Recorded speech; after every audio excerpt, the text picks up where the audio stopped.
twos. All right guys, one of my favorite pieces of equipment is resistant loop or a resistance band. Great for the lower body.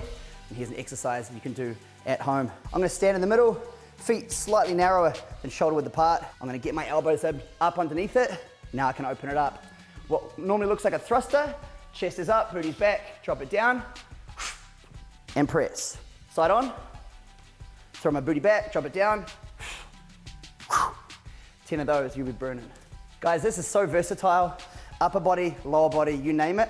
You can pretty much get a full body workout in with that. Rear, front, single arm, single leg, shoulders. You can attach it to a pole, you can attach it to a door. Guys, so versatile. Don't leave home without it.